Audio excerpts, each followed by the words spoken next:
Pour ce que l'Esprit veut nous donner ce matin, je vais vous inviter à tourner dans le livre d'Esdras au chapitre 4. Dans le livre d'Esdras au chapitre 4.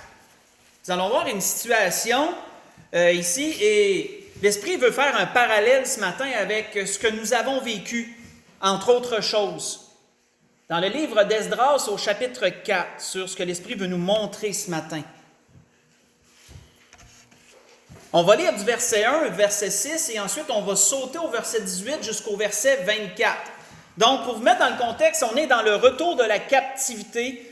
Comme vous savez, les enfants d'Israël ont été avertis par Jérémie, ils ont été conquis par Nabuchodonosor, ils ont été amenés en captivité à Babylone pour 70 années, selon ce que l'Éternel avait fait prophétiser par la bouche de Jérémie.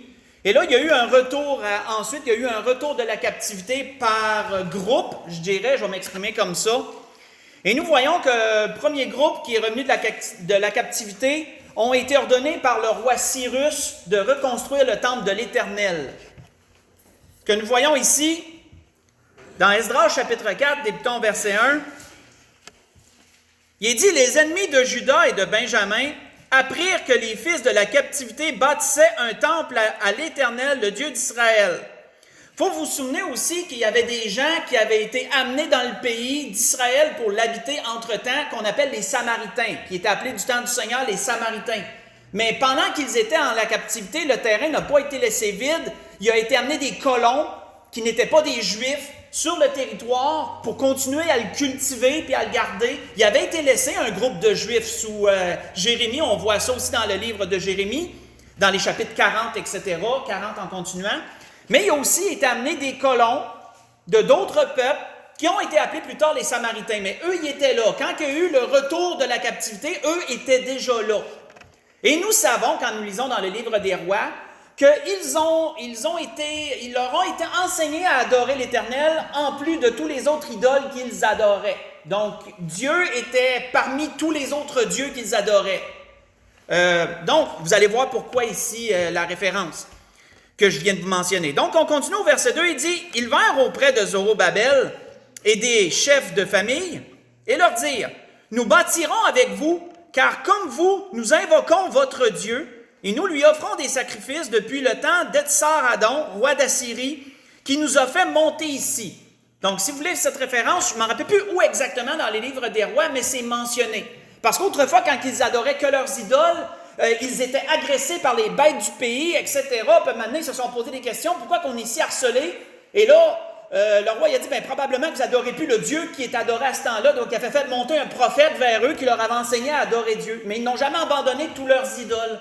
Donc, c'est pour ça, et là, pour ceux qui ont fait la référence, ils sont allés vers le peuple, vers ceux qui étaient le retour de la captivité. Puis là, on dit, laissez-nous bâtir avec vous. Nous autres aussi, on adore Dieu. Mais ils n'adoraient pas seulement Dieu. Donc, c'est ça qu'il faut prendre en note. Donc, on voit qu'il dit, « Mais Zorobabel, Josué et les autres chefs des familles d'Israël leur répondirent, « Ce n'est pas à vous et à nous de bâtir la maison de notre Dieu. Nous la bâtirons nous seuls à l'Éternel, le Dieu d'Israël, comme nous l'a ordonné le roi Cyrus, roi de Perse. » Alors, les gens du pays découragèrent le peuple de Juda, l'intimidèrent pour l'empêcher de bâtir, et ils gagnèrent à prix d'argent des conseillers pour faire échouer son entreprise.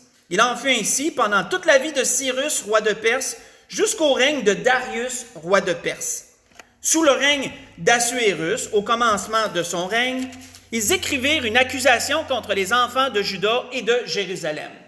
Sautons au verset 18. On n'a pas besoin de lire la lettre d'accusation, on sait ce qu'ils voulaient. Ils voulaient faire arrêter les travaux. Pourquoi? Parce qu'ils étaient amers.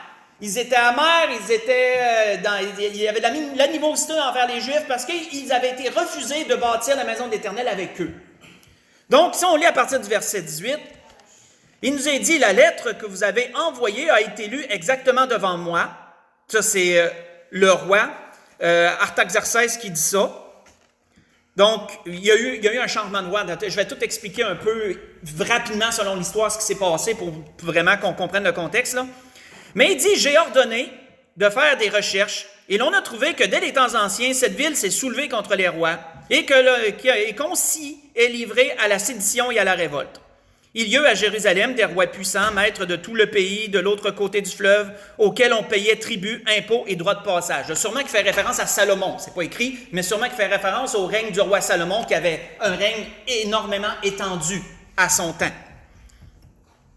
Donc, en conséquence, ordonnez de faire cesser les travaux de ces gens, afin que cette ville ne se rebâtisse point, avant une autorisation de ma part. Gardez-vous de mettre en cela de la négligence, de peur que le mal n'augmente au préjudice des rois. Aussitôt que la copie de la lettre du roi Artaxerxès a été lue devant Réhum, Shimshai, le secrétaire et leurs collègues, ils allèrent en hâte à Jérusalem vers les Juifs, firent cesser leurs travaux par violence et par force. Alors s'arrêta l'ouvrage de la maison de Dieu à Jérusalem, et il fut interrompu jusqu'à la seconde année du règne de Darius, roi de Perse. On va arrêter là. Donc, comprendre ce qui s'est passé ici, on voit que dans un premier temps, ces Samaritains, ces gens ont écrit une lettre au roi qui était sous leur temps, le roi Assuérus. Roi Assuérus, et il ne faut pas confondre avec l'Assuérus qui est dans le livre d'Esther, parce que Assuérus est un titre qui a été employé par plusieurs rois, au même titre que Nabuchodonosor, au même titre qu'Artaxerxès. Il y a eu plusieurs Artaxerxès, autrement dit, comme il y a eu plusieurs Assuérus, comme il y a eu plusieurs Nabuchodonosor, mettons dans l'histoire, quand on regarde l'histoire des rois. Ce roi-là, Assuérus, était aussi appelé, selon l'histoire, si ça vous tente de faire des recherches, Cambyse le deuxième. Il était appelé aussi comme ça. C'était le fils de Cyrus. Cyrus a eu deux fils. Il y a eu Cambyse, puis il y a eu aussi son frère, je ne me souviens pas du nom de son frère, il y a eu aussi son frère, il s'appelait Sardia. C'est ça, Sardia. Donc, Cambyse, le deuxième, prend le trône après Cyrus. Il reçoit une lettre, mais la Bible ne nous dit pas qu'il a fait suite à la lettre. La Bible ne nous le dit pas. Mais on voit qu'il y a un autre roi, Artaxerxès, qui est Sardia, qui est le frère de l'autre, parce qu'il y a eu un renversement de régime parmi les rois païens. Sardia est appelé aussi, selon l'histoire, Sardia l'imposteur. Il a renversé son frère Assuérus, qui était Cambyse le deuxième. Il l'a renversé. Il a fait un complot, autrement dit, il a renversé son règne, il a pris son règne. Et là, c'est lui qui a fait suite à la lettre qui nous est mentionnée ici. Et qu'est-ce qu'il a fait? Il a fait arrêter les travaux du temple de Dieu. Et lorsque les Samaritains ont reçu la réponse, et ils étaient sûrement enchantés de la réponse, la Bible nous dit qu'ils sont allés, et par la force, ils ont fait arrêter par la force les travaux. Donc on voit que les Juifs n'ont pas fait ça de gaieté de cœur. Parce que la Bible nous dit que c'est par la force que les travaux ont été arrêtés. Donc, ça veut dire qu'il y a eu sûrement un peu de violence, un peu de brosse camarade pour faire arrêter tout ça. Et on voit que, quand on regarde selon l'histoire, les travaux se sont arrêtés environ pendant 18 ans. Environ. Les historiens ne sont pas sûrs. Ça s'est arrêté un certain temps. Quand l'Esprit me montrait toutes ces choses-là, frères et sœurs, il y a un parallèle avec ce qu'on a vécu. Parce que tout comme eux, frères et sœurs, spirituellement parlant, je ne sais pas s'il y en a qui l'ont réalisé, mais nous sommes aussi en construction. Nous aussi, frères et sœurs, construisons le temple de Dieu. Et vous allez le voir, selon les Écritures, il y a des références à ça. Nous aussi, frères et sœurs, construisons le temple de Dieu. Et nous aussi, tout comme eux, avons été arrêtés, on pourrait dire, dans notre construction. Alentour, dans la semaine du 16 mars de cette année, en début d'année, alentour du 16 mars, je ne me souviens plus de la date exacte, mais c'était dans la semaine du 16 mars, il y a eu un décret du gouvernement comme de quoi que les lieux de culte devaient fermer, que beaucoup de lieux publics, entre autres les lieux de culte, devaient fermer. Nous avons, frères et sœurs, été arrêtés de construire. On pourrait dire ça comme ça. Cette fermeture va avoir duré pour nous environ 3 mois. 3 mois et quelques poussières. Si vous comptez à partir de mars jusqu'à maintenant, 3 mois et quelques poussières. Selon la parole, quel temple sommes-nous en train de construire? On va voir 2 exemples dans la parole qui sont mentionnés. Sans perdre Esdras, parce qu'on va y retourner pour des suites, perdez pas l'endroit, mais tournons dans 1 Corinthiens 3. Allons voir un premier exemple de temple que nous construisons en ce moment. Comme je vous disais, on va en voir 2.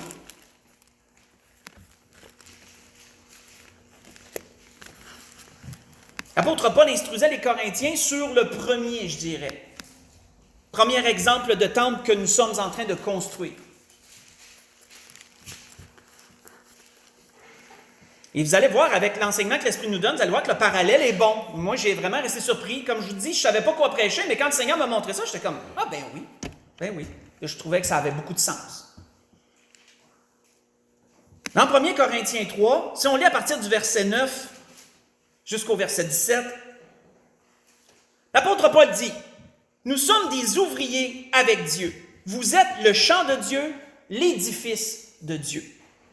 Car selon la grâce de Dieu qui m'a été donnée, j'ai posé le fondement comme un sage architecte, et un autre bâtit dessus.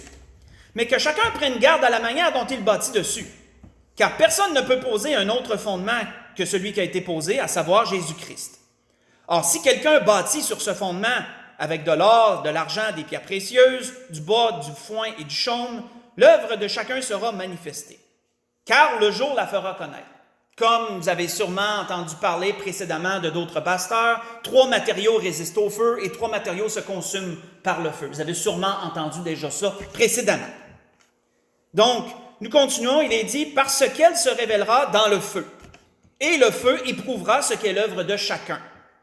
Si l'œuvre bâtie par quelqu'un sur le fondement qui est Jésus-Christ subsiste, il recevra une récompense. Si l'œuvre de quelqu'un est consumée, il perdra sa récompense. Pour lui, il sera sauvé, mais comme à travers le feu. Nous savons qu'au tribunal de Christ, ça sera comme un peu en image, un feu qui va brûler nos œuvres, qui va voir qu'est-ce qui va rester, qu'est-ce qui va se consumer, dans la façon dont nous aurons bâti. Pourquoi? Parce qu'il est dit au verset 16, « Ne savez-vous pas que vous êtes le temple de Dieu et que l'Esprit de Dieu habite en vous? » Si quelqu'un détruit le temple de Dieu, Dieu le détruira, car le temple est saint et c'est ce que vous êtes. On va arrêter là. Une parenthèse rapide, ce n'est pas un enseignement que je vais donner sur ça, mais une parenthèse rapide que je vais ouvrir et refermer. Quand il est dit, si quelqu'un détruit le temple de Dieu, je sais qu'il y a eu beaucoup de contradictions qui ont été apportées par rapport à ça. Personnellement, je ne crois pas qu'il ait parlé spécifiquement, je ne dis pas que ça ne s'applique pas, mais je ne pense pas qu'il ait parlé spécifiquement physiquement. Qu'autrement dit, quelqu'un, mettons, ça avait été apporté par rapport à la cigarette, ça. Certains y avaient apporté que si tu fumes, mais tu détruis le temple de Dieu, donc tu commets un grave péché, tu as un grave péché de fumer, ou etc. Je sais qu'il y en a qui ont été loin avec ça. Personnellement, moi, je crois plus que c'est au niveau spirituel. Si tu vis d'une façon déréglée, tu amènes un jugement de Dieu sur toi, tu amènes à détruire le temple de Dieu. Personnellement, je crois que c'est comme ça que ça s'applique premièrement.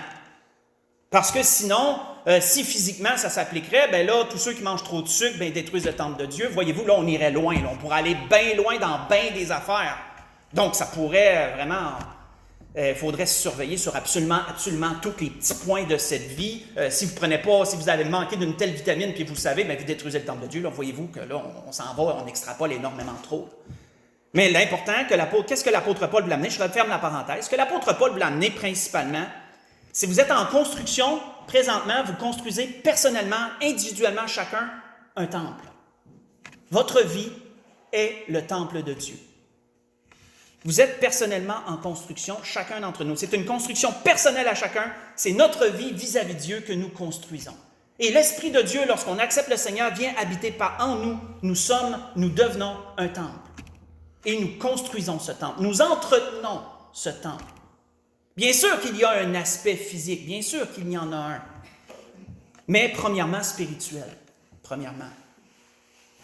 On voit que ce n'est pas pour rien que l'apôtre Paul, faites juste écouter, leur avait dit aussi ceci, en parlant de leur vie personnelle à chacun, leur a dit, en parlant de l'impudicité, il dit « Fuyez l'impudicité, quelque autre péché qu'un homme commette, ce péché est hors du corps, mais celui qui se livre à l'impudicité pêche contre son propre corps, disait-il aux Corinthiens toujours, par rapport à l'affaire que vous savez, qu'un homme avait été vers sa belle-mère, je crois, il faudrait aller vérifier, mais que là, l'apôtre Paul avait jugé que c'était absolument scandaleux ce qui s'était fait, et là, il leur avait dit, bien, cette personne-là devrait être mise en fraternité, en jargon, en termes simples. Et ensuite, par rapport toujours à cette même chose-là, il leur dit, « Ne savez-vous pas que votre corps est le temple du Saint-Esprit qui est en vous, que vous avez reçu de Dieu et que vous ne vous appartenez point à vous-même? » Ce que je vous ai lu, c'est dans 1 Corinthiens 6, j'ai lu verset 18 et le verset 19. Donc, personnellement, notre vie qu'on construit, notre vie spirituelle que nous construisons, c'est un temple, frères et sœurs, qui est en construction. C'est un temple personnel, c'est notre vie personnelle que nous construisons. C'est aussi un temple. Il peut arriver, frères et sœurs, que cette construction-là soit interrompue. Admettons que quelqu'un se détourne du Seigneur et retourne dans le monde, bien, il interrompt sa construction. Il interrompt sa construction. Et si un jour, il vient à un réveil spirituel ou qu'il réalise et qu'il reprend sa place dans l'Église, reprend sa place vis-à-vis de Dieu surtout, bien, il reprend sa construction. Donc ça peut arriver. Mais frères et sœurs, il y a une autre aussi image, et vous allez voir que c'est plus dans celle-là que l'Esprit veut nous montrer le parallèle avec ce qu'on a vu dans l'Esdras physiquement. Il y a aussi un autre parallèle de construction. Allons dans Éphésiens chapitre 2 pour voir celle-là. Dans Éphésiens au chapitre 2.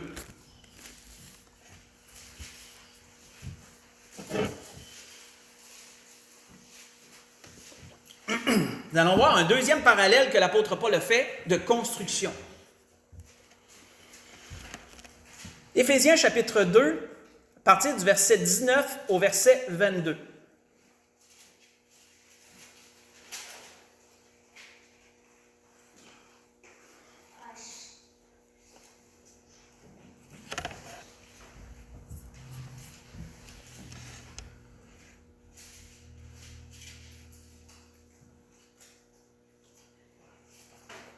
Ce ne sera pas tellement long.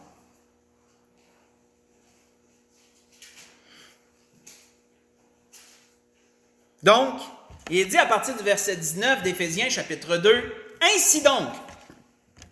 Et là, notez le pluriel dans les phrases, parce que vous allez voir que l'apôtre Paul ne s'adresse pas seulement à une personne, il s'adresse à toute l'Église. « Ainsi donc, vous n'êtes plus des étrangers, ni des gens du dehors, mais vous êtes concitoyens des saints, gens de la maison de Dieu. Vous avez été édifiés sur le fondement des apôtres et des prophètes, Jésus-Christ lui-même étant la pierre angulaire. Et en lui, tout l'édifice, bien coordonné, s'élève pour être un temple saint dans le Seigneur.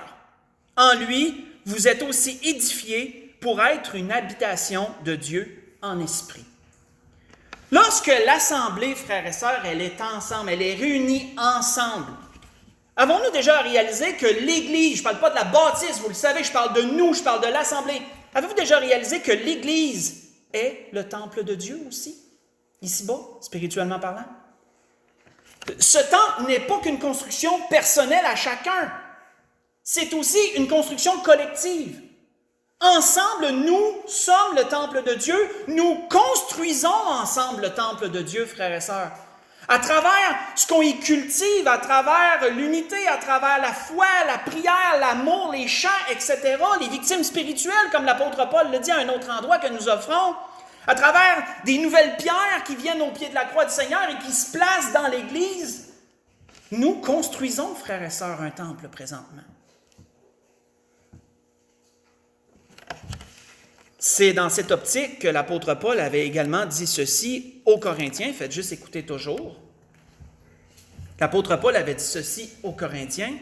« Ne vous mettez pas avec les infidèles sous un joug étranger, car quel rapport y a-t-il entre la justice et l'iniquité? Qu'y a-t-il de commun entre la lumière et les ténèbres? Quel accord y a-t-il entre Christ et Bélial? Ou quelle a la part du fidèle avec l'infidèle? Quel rapport y a-t-il entre le temple de Dieu et les idoles? Car nous sommes le temple de Dieu, t-il dit, du Dieu vivant, comme Dieu l'a dit.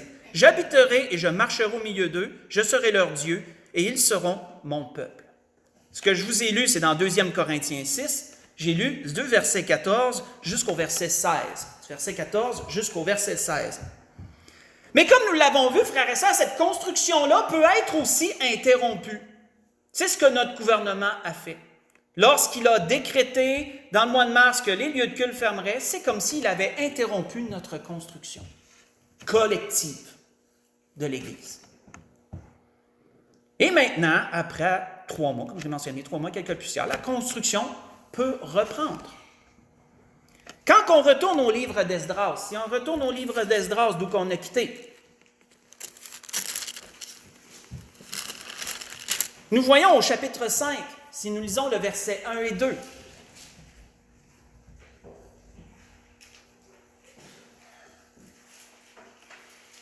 Nous voyons que Dieu a suscité 2 prophètes pour faire reprendre la construction dans leur temps à eux. Dans Esdras, chapitre 5.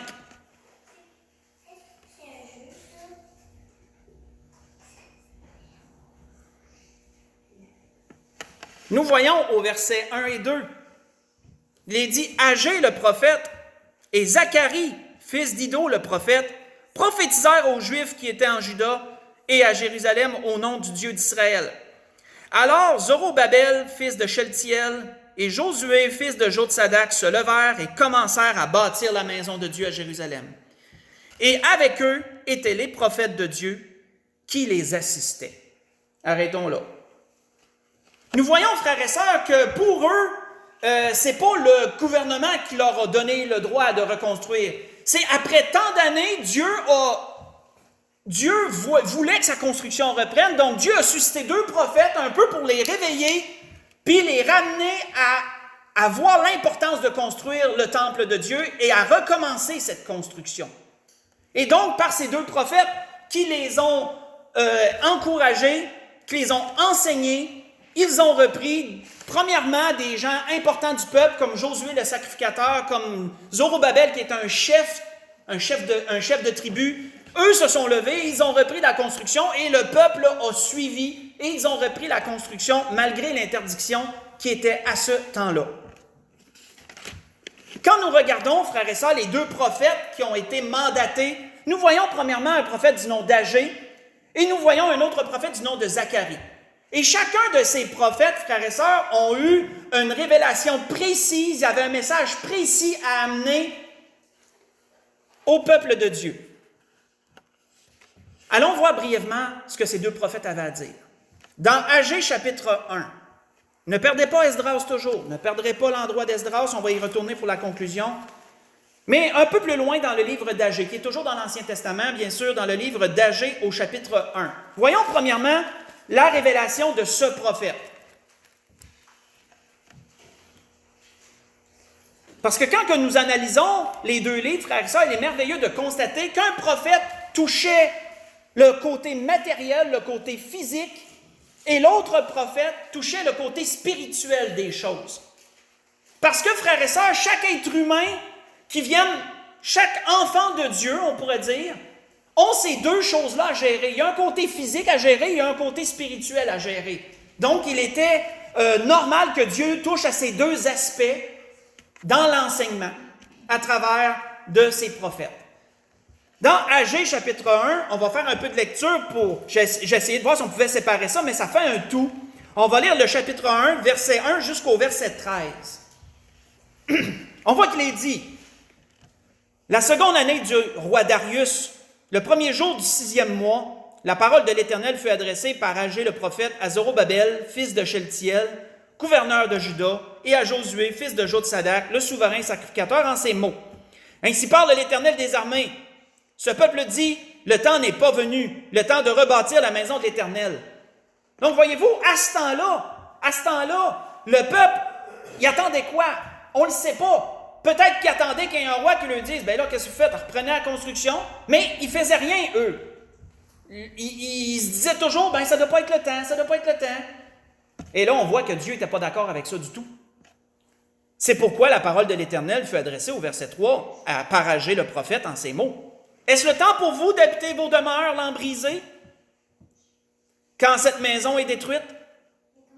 Ainsi parle maintenant l'Éternel des armées, considérez attentivement vos voies.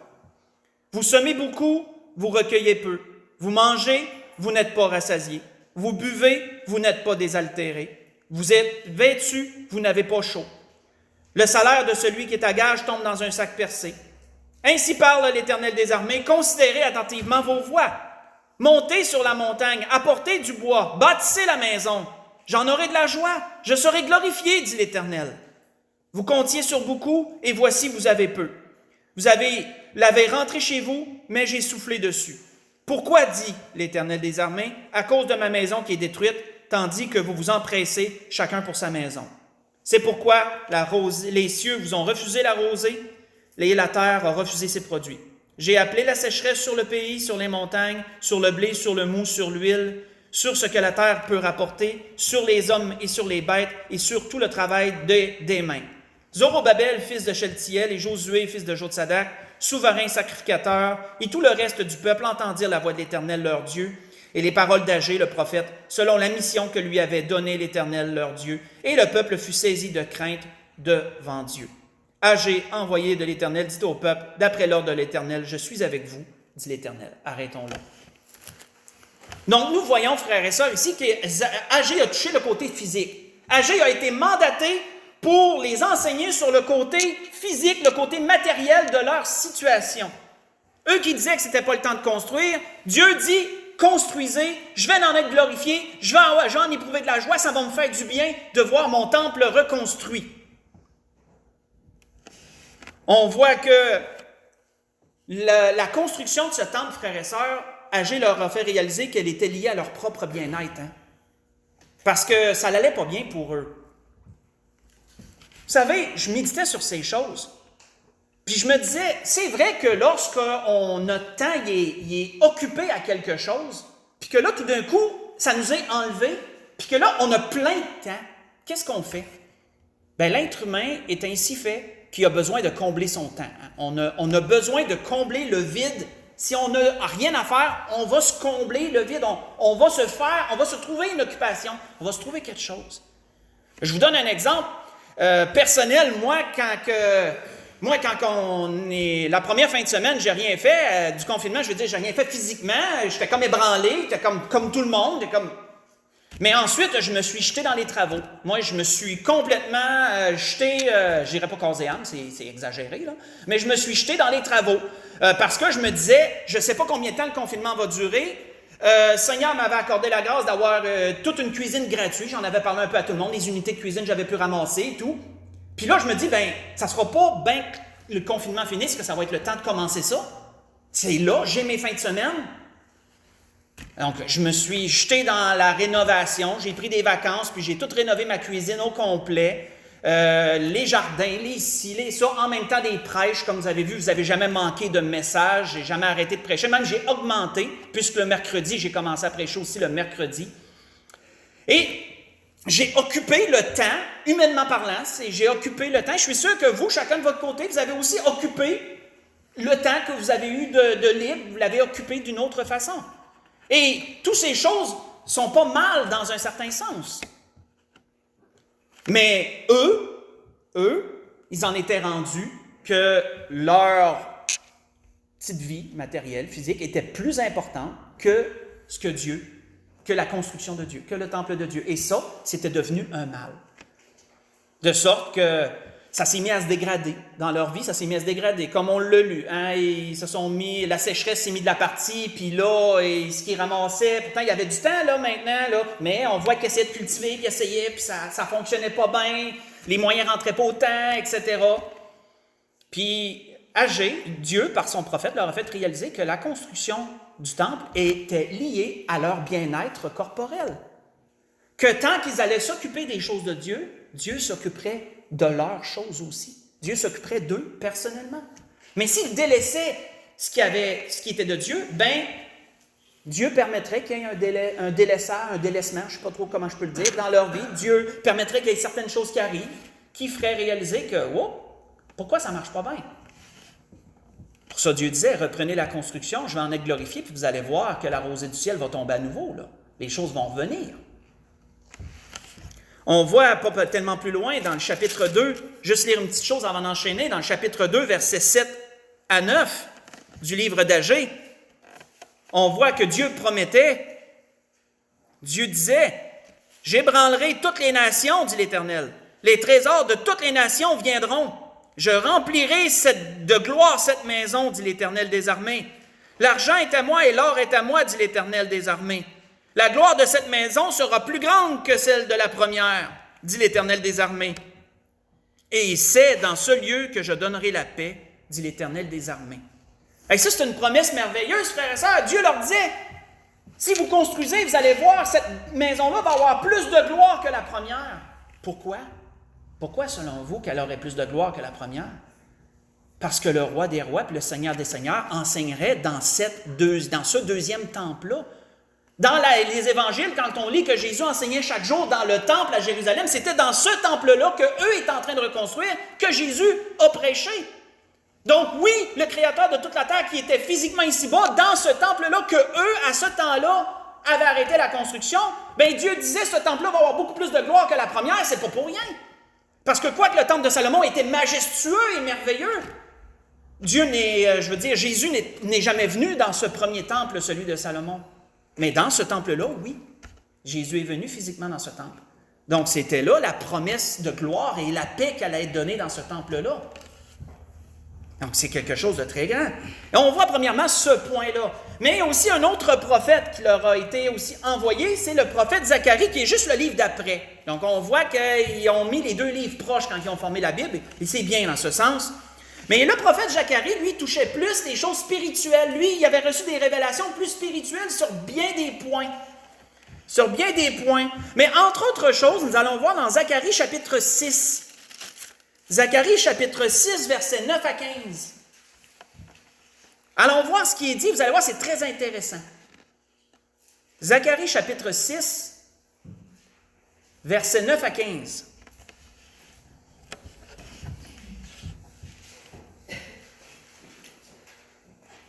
On voit qu'il est dit, « La parole de l'Éternel me fait adresser en ces mots. Tu recevras les dons des captifs, d'Eldaï, Tobija, Jedaïja, et tu iras toi-même ce jour-là, tu iras dans la maison de Josias, fils de Sophonie, où ils se sont rendus en arrivant de Babylone. Tu prendras de l'argent et de l'or, et tu en feras des couronnes, que tu mettras sur la tête de Josué, fils de Jotsadak, le souverain sacrificateur. Et tu diras, « Ainsi parle l'Éternel des armées. Voici un homme dont le nom est Germe. Germera dans son lieu. » Parenthèse, c'est le Seigneur Jésus qui est parlé. Le germe représente Jésus. Je referme la parenthèse. Donc, voici un homme dont le nom est Germe, germera dans son lieu. Il bâtira le temple de l'Éternel. Retenez ça. Il bâtira le temple de l'Éternel. Il bâtira le temple de l'Éternel. Il portera les insignes de la majesté. Il s'assiera et dominera sur son trône. Il sera sacrificateur sur son trône et une parfaite union régnera entre l'un et l'autre. Autrement dit, entre le sacerdoce et la royauté. C'est ce que Jésus va faire. C'est le mandat, on pourrait dire, de notre Seigneur de venir un jour régner ici-bas et d'y faire régner la justice. Une parfaite harmonie dans tout cela. Donc, on voit, il est dit par la suite, les couronnes seront pour Élem, Tobija, Jedaïja, et pour Ren, fils de Sophonie, un souvenir dans le temple de l'Éternel. Ceux qui sont éloignés viendront et travailleront au temple de l'Éternel, et vous saurez que l'Éternel des armées m'a envoyé vers vous. Cela arrivera si vous écoutez la voix de l'Éternel, votre Dieu. On va arrêter là. Zacharie a reçu beaucoup de prophéties très spéciales. Zacharie touche plusieurs aspects. Agé touchait l'aspect physique et des promesses reliées à ça. Zacharie touchait beaucoup l'aspect spirituel, comme je l'ai mentionné. Zacharie a reçu des visions sur l'avenir d'Israël. Il nous est parlé d'avenir glorieux du règne de 1000 ans. Il en est mentionné dans le livre de Zacharie, c'est mentionné.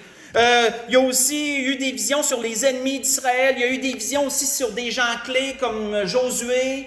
Un peu un combat spirituel qui se menait dans le ciel à propos de Josué ou qui était sali par Satan puis que l'ange de l'Éternel était là pour le protéger. Zacharie a tout reçu ces visions-là, lui. Et il a reçu des visions du Christ à venir aussi. On en voit aussi. On voit le règne de notre Seigneur, le règne de 1000 ans de notre Seigneur, beaucoup mentionné dans le livre de Zacharie, dans les chapitres suivants. Beaucoup mentionné. Chose intéressante, frères et sœurs, à propos de ce qu'il dit à propos de Jésus, il viendra construire le temple de l'Éternel. De quelle construction Agé parle-t-il? Allons dans les évangiles, on s'en va tranquillement vers la conclusion. Allons premièrement voir deux constructions mentionnées dans les évangiles que le Seigneur a entrepris. Ou qui a été mentionné, du moins, à propos associé avec le Seigneur, dans Jean 2. Premièrement, la première dans Jean 2.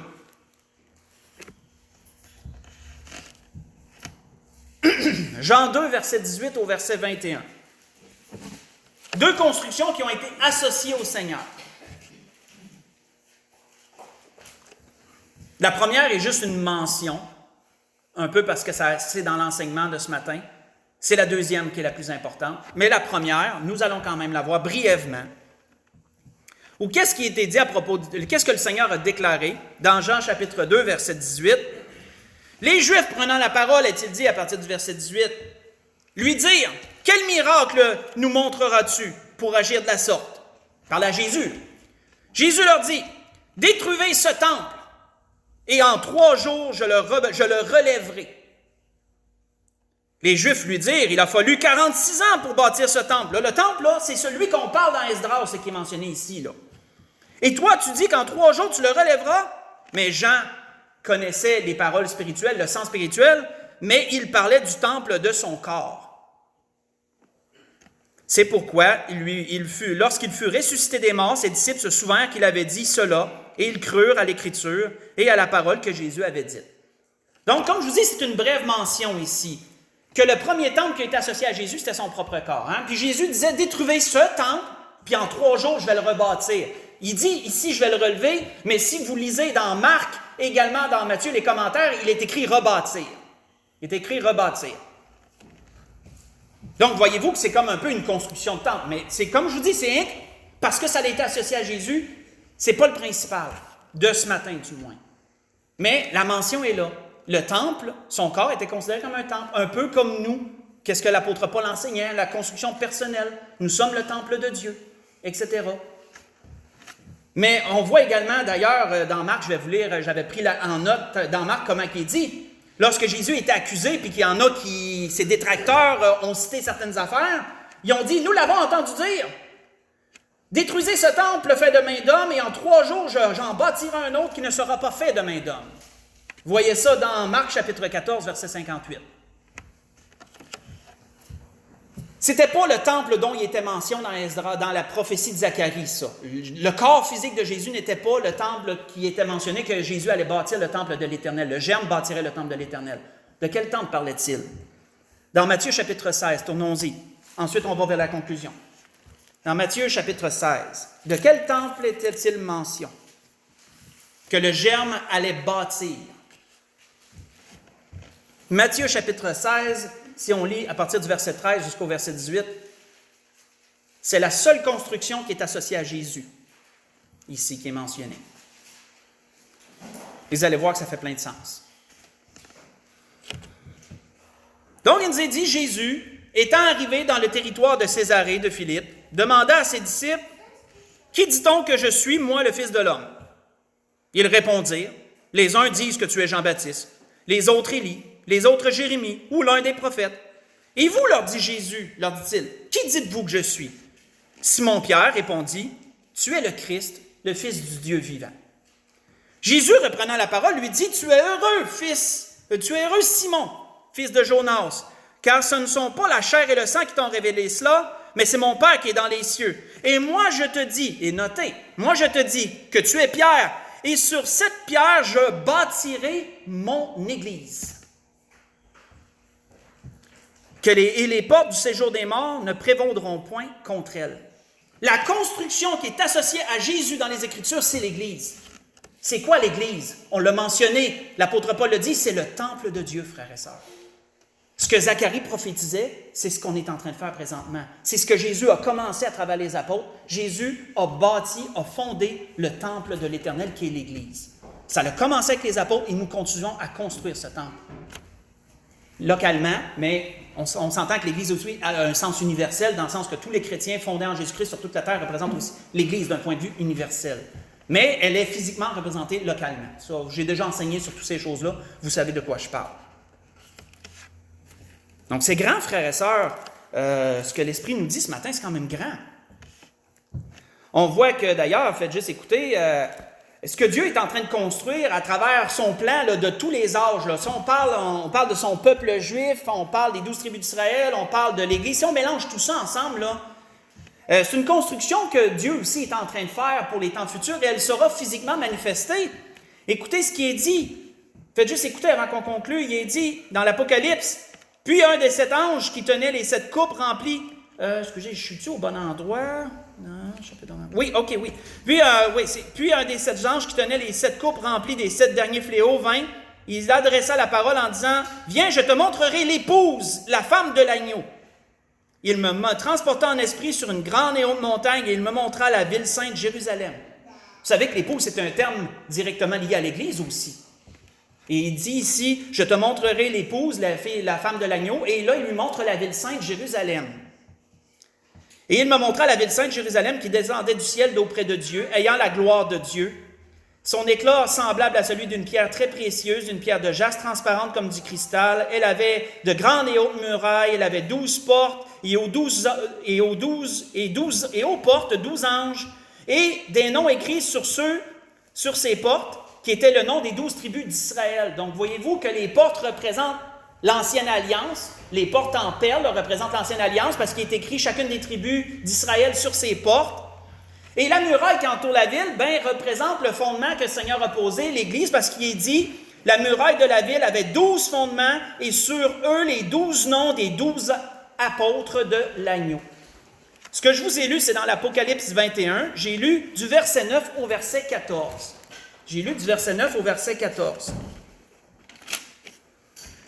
Donc, comme vous voyez, frères et sœurs, dans ce que l'Esprit nous a donné ce matin, l'Esprit a fait un parallèle. Il a fait un parallèle avec qu'est-ce qu'on a vécu. Et qu'est-ce qui a été vécu au temps d'Esdras, où physiquement, ils construisaient ce second temple. Ils ont été arrêtés dans leur construction et elle a repris longtemps après, 18 ans environ après. Nous, frères et sœurs, avons été arrêtés par décret de construire spirituellement le temple comme nous le faisons. Et après 3 mois et quelques, nous avons pu recommencer les assemblées, recommencer la construction du temple. Avant d'aller à la conclusion, retournons dans Esdras, on va aller conclure là également. Dernière mention, dans Esdras, avant d'aller à la conclusion. Esdras, chapitre 5, verset 3, verset 3 à 5.